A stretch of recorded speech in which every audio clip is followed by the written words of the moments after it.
देखिए, आज हम लोग काफ़ी इंपॉर्टेंट टॉपिक नंबर थ्योरी का स्टार्ट करेंगे, जो कि फंडामेंटल थ्योरम ऑफ एरिथमेटिक है। फंडामेंटल थ्योरम ऑफ एरिथमेटिक, पहले उसका स्टेटमेंट सुनेंगे। जो एवरी इंटीजर ग्रेटर देन 1, कोई भी पूर्णांक जो कि 1 से बड़ा हो, उसको आप एक्सप्रेस कर सकते हैं। Can be expressed uniquely as a product of primes.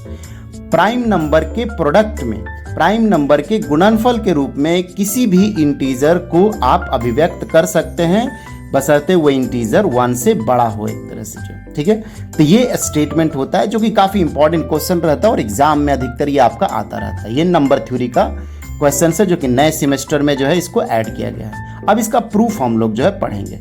मान लेते हैं कोई सेट है जो कि एस लिखा हुआ है, इसका स्टेटमेंट समझिए। सेट थ्योरी का ये स्टेटमेंट लिखा हुआ है कि एस कोई सेट है जो इसमें एन आप नंबर लिए जो बिलोंग्स कर रहा है, n belongs to z, where n जो है ग्रेटर देन 1 रखा हुआ है। एक तरह से देख सकते हैं कि जो सेटअप है जहाँ पे आपका इस तरह का जो है डिजिटल आपका जो है रिकॉर्डिंग होता रहता है, वो काफ़ी ज़्यादा एडवांस एक तरह से किया हुआ है। तो बोला जा रहा था कि भाई कि सेट जो है जो कि बिलोंग कर रहा है आपको इंटीजर से और एन ग्रेटर देन 1 है, तो इसमें हम लोग उल्टा करके जो है प्रूफ करने की कोशिश करेंगे।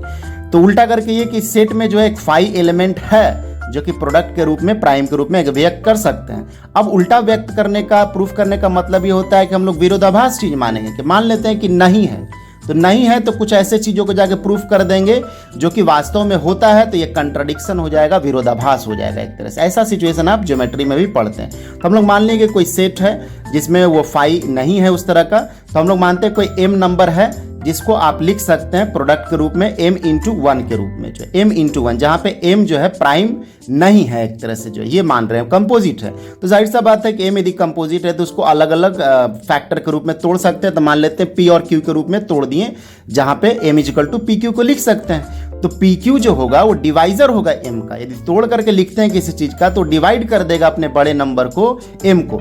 इस तरह से आप जो है बोल सकते हैं कोई भी यदि डिवीजन करता है, a डिवाइड करता है b का, तो निश्चित रूप से उसका a जो है वैल्यू छोटा होगा b से। कोई भी डिवाइड करने वाला जो होता है तो छोटा ही ना रहेगा जिसका डिवीजन हो रहा है उससे।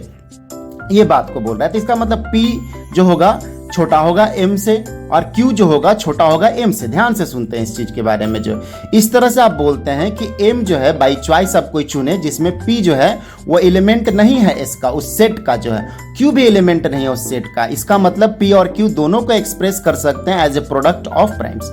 अब इस तरह से आप कंक्लूजन ले लीजिएगा कि m जो है वो हिस्सा नहीं है उस सेट का, जो कि कंट्राडिक्शन है। अभी आप लेके चले थे कि सेट में जो है एक कोई एलिमेंट है m जिसको आप PQ के फैक्टर में लिख सकते हैं, और अभी आप मान रहे हैं कि m वो सेट में है ही नहीं जो है, तो ये कंट्राडिक्शन है। इसका मतलब s जो आप माने थे कि is equal to not phi, वो गलत आपका जो है स्टेटमेंट है। इसलिए आपको मानना पड़ेगा कि s is equal to phi एक ऐसा एलिमेंट है जिसको आप प्रोडक्ट ऑफ प्राइम्स के रूप में लिख सकते हैं। और इस तरह से आपका जो है ये स्टेटमेंट पूरा हो जाता है एक तरह से।